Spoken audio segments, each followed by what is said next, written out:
Welcome to our channel. Today we how to backup Walmart Marketplace seller info from mobile. Quick tutorial step by step clearly. Open your Walmart Marketplace seller app on your mobile device. Log in using your seller credentials. Once logged in, navigate to the account settings. Locate the section labeled Backup or Export Data. Tap on that section to access your backup options. You may see a list of data types available for backup. Select the information you wish to backup, such as product listings, sales data, and customer information. Choose the preferred file format for your backup, usually CSV or Excel. Tap on the Backup or Export button. Wait for the app to process your request. Once the backup is complete, you will receive a notification. Check your device's download folder or the designated location to find the backup file. Review the file to ensure all necessary data has been included. Consider storing the backup file in a secure cloud storage for easy access. Now your seller information is safely backed up and ready for future use. If the page does not load, refresh the browser or try again in a private or incognito window.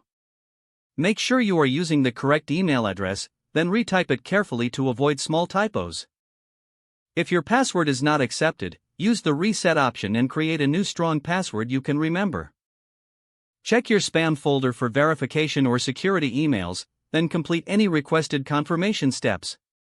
Enable two-factor authentication if available to improve account security and reduce unauthorized access risk. After signing in, review your profile details so your contact information and settings are accurate and current. If you see an error message, note it down and try again after restarting your device and internet connection. Log out when you finish, especially on shared devices, to keep your account and payment information secure. If the page does not load, refresh the browser or try again in a private or incognito window. Make sure you are using the correct email address, then retype it carefully to avoid small typos. If your password is not accepted, use the reset option and create a new strong password you can remember. Check your spam folder for verification or security emails, then complete any requested confirmation steps.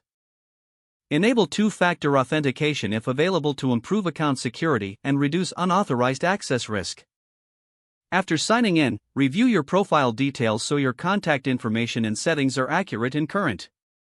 Don't forget to like this video and subscribe to our channel for more step-by-step tech guides.